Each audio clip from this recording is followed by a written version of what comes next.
Hello दोस्तों, आपका स्वागत है शिक्षा पॉइंट में। आज हम देखेंगे जीव विज्ञान के अंतर्गत कुछ महत्वपूर्ण क्वेश्चन। चलिए देखते हैं पहला क्वेश्चन क्या कहता है। जीव विज्ञान के अंतर्गत जीव जंतु और पेड़ पौधे का अध्ययन ही जीव विज्ञान कहलाता है। यानी जीव विज्ञान का परिभाषा दिया है, जीव विज्ञान के अंतर्गत जीव जंतु और पेड़ पौधों का अध्ययन किया जाता है। यानी जीव विज्ञान के अंतर्गत जीव जंतु और पेड़ पौधों का अध्ययन किया जाता है। चलिए अगला प्रश्न देखते हैं। जीव विज्ञान शब्द का प्रयोग सबसे पहले यानी सर्वप्रथम 1801 ईस्वी में लैमार्क एवं ट्रेविरेनस के द्वारा किया गया था। तो लैमार्क था जो फ्रांस का था और ट्रेविरेनस था जो जर्मनी का था। चलिए अगला प्रश्न। जीव विज्ञान के पिता अरस्तु को कहा जाता है। तो सबको पता होना चाहिए जीव विज्ञान के पिता कौन है, अरस्तु है। चलिए अगला प्रश्न देखते हैं। वनस्पति विज्ञान के पिता थियोफ्रेटस को कहा जाता है। वनस्पति विज्ञान का पिता थियोफ्रेटस को कहा जाता है। चलिए अगला प्रश्न देखते हैं। अगला प्रश्न क्या कहता है।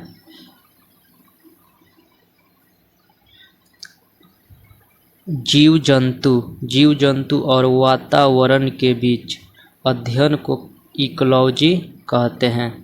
अध्ययन को क्या कहते हैं, इकोलॉजी कहते हैं। अगला प्रश्न। विटामिन ए का रासायनिक नाम रेटिनॉल होता है। विटामिन ए का रासायनिक नाम रेटिनॉल होता है। अगला प्रश्न। विटामिन ए की कमी से रतौंधी होता है। अगला प्रश्न। विटामिन B1 का रासायनिक नाम थायमीन होता है। अगला प्रश्न। विटामिन B1 की कमी से होने वाला रोग बेरी यानी विटामिन बी की कमी से जो रोग होता है उसका नाम है बेरी। अगला प्रश्न।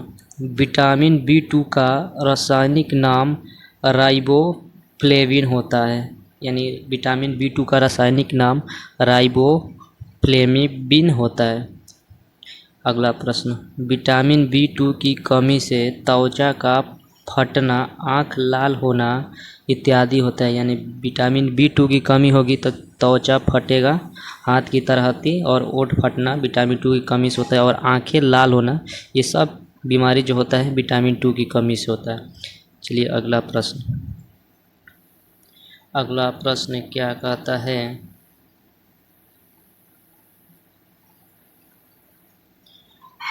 अगला प्रश्न कहता है विटामिन B3 का रासायनिक नाम पेंटोथेनिक अम्ल होता है। यानी पेंटोथेनिक एसिड होता है। अगला प्रश्न। विटामिन B3 की कमी से बाल सफ़ेद होते हैं। यानी विटामिन B3 की कमी होती है जिसका बाल सफ़ेद होने लगता है। अगला प्रश्न। विटामिन B5 का रासायनिक नाम नियासिन होता है। अगला प्रश्न। विटामिन B5 की कमी से त्वचा दाद होता है। यानी दाद खुजली जो होता है विटामिन B5 की कमी से होती है। अगला प्रश्न। विटामिन B6 का रासायनिक नाम पायरिडॉक्सिन होता है। विटामिन B6 का रासायनिक नाम पायरिडॉक्सिन होता है, ये सबको याद होगा। अगला प्रश्न। विटामिन B6 की कमी से एनीमिया और त्वचा रोग होता है। अगला प्रश्न। विटामिन B7 का रासायनिक नाम बायोटीन होता है। अगला प्रश्न। विटामिन B7 की कमी से लकवा, शरीर में दर्द, बालों का गिरना, यह सब किसकी कमी से होता है, विटामिन B7 की कमी से होता है। लकवा भी मारता है और शरीर में दर्द और बालों का गिरना यानी बाल झड़ना, सब ये विटामिन B7 की कमी से होता है। अगला प्रश्न। अगला प्रश्न क्या कहता है। विटामिन B12 का रासायनिक नाम सायोनोकोबालामिन होता है। ये बहुत ही महत्वपूर्ण क्वेश्चन है। विटामिन B12 का रासायनिक नाम सायोनोकोबालामिन होता है, बलामिनी होता है। अगला प्रश्न। विटामिन B12 की कमी से एनीमिया होता है। विटामिन C का रासायनिक नाम एस्कॉर्बिक एसिड होता है, यानी एस्कॉर्बिक अम्ल होता है। विटामिन C की कमी से एस्कॉर्बिक मसूड़े का फूलना, कमी से क्या होता है, स्कर्वी बीमारी होता है और मसूड़े फूलने लगते हैं। चलिए अगला प्रश्न देखते हैं। अगला प्रश्न क्या कहता है? अगला प्रश्न कहता है विटामिन डी का रासायनिक नाम कैल्सीफेरॉल होता है। अगला प्रश्न विटामिन डी की कमी से रिकेटस रोग होता है। अगला प्रश्न विटामिन ई का रासायनिक नाम टेकोफेरॉल होता है। विटामिन ई की कमी से जनन शक्ति कम होती है। बहुत ही महत्वपूर्ण क्वेश्चन है। विटामिन ई की कमी से जनन की शक्ति कम होती है। अगला प्रश्न विटामिन के का रासायनिक नाम फिलोक्विनोन होता है। विटामिन के का रासायनिक नाम फिलोक्विनोन होता है। अगला प्रश्न विटामिन के की कमी से रक्त का थक्का नहीं बन पाता है। विटामिन के की कमी होगी तो रक्त का थक्का नहीं बनेगा। अगला प्रश्न मनुष्य का त्वचा सूर्य की प्रकाश से विटामिन डी का निर्माण करता है। जो मनुष्य का त्वचा होता है जो सूर्य के प्रकाश से विटामिन डी का निर्माण करता है। अगला प्रश्न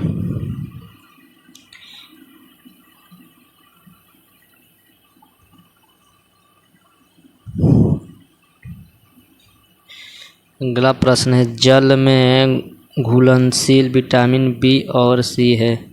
जो विटामिन बी सी है ये जल में घुल जाते हैं। जो मूत्र के माध्यम से भी कुछ विटामिन्स बाहर निकल जाते हैं। देखिए आप विटामिन बी का गोली मतलब दवा खाइएगा जो मूत्र के माध्यम से बाहर निकल जाता है। अगला प्रश्न विटामिन सी को गर्म करने पर नष्ट हो जाता है। विटामिन सी को गर्म कीजिएगा तो नष्ट हो जाता है। विटामिन सी दूध में नहीं पाया जाता है। विटामिन जो सी होता है वो दूध में नहीं पाया जाता है। विटामिन सी का सबसे अच्छा स्रोत आंवला माना जाता है। आंवला माना जाता नहीं है, आंवला होता ही है। अगला प्रश्न चावल को पॉलिश करने से विटामिन B1 थायमिन नष्ट हो जाता है। अगला प्रश्न घाव को भरने में सहायक विटामिन जो विटामिन सी होता है। शिशुओं में प्रकंपन विटामिन डी की कमी से होती है। जो शिशुओं में प्रकंपन होती है जो विटामिन डी की कमी से होती है। अगला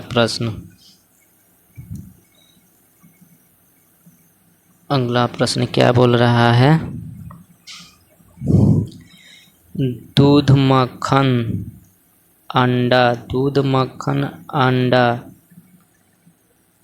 मछली cod liver oil vitamin A के समृद्ध स्रोत है। दूध मक्खन अंडा मछली और कॉड लिवर आयल विटामिन सब ए के समृद्ध स्रोत है। सब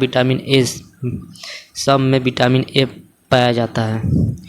कॉड लीवर तेल विटामिन ए तथा विटामिन डी का प्रचुर स्रोत होता है। जो कॉड लीवर तेल होता है उसमें विटामिन ए और विटामिन डी प्रचुर मात्रा में पाया जाता है। जीरोप्लैथेलमिया का अन्य नाम कैस्टोमलेशिया होता है।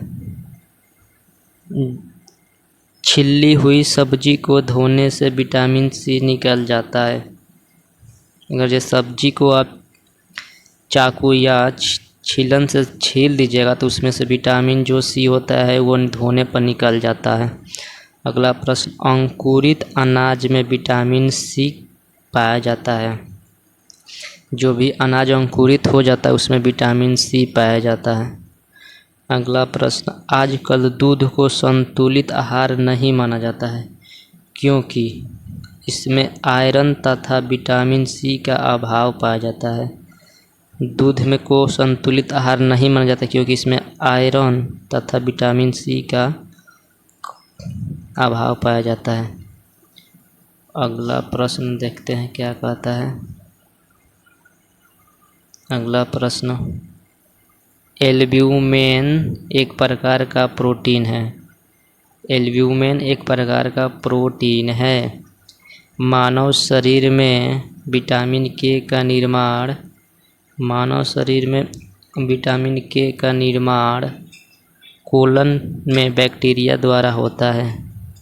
मानव के शरीर में विटामिन के का निर्माण किसके द्वारा होता है? तो कोलन में बैक्टीरिया के द्वारा होता है। अगला प्रश्न, मक्खन, मछली, सलाद और दूध में प्रोटीन का सर्वोत्तम स्रोत मछली है। यानी मक्खन, मछली सलाद और दूध में प्रोटीन का सबसे अच्छा स्रोत जो माना जाता है वो मछली को माना जाता है।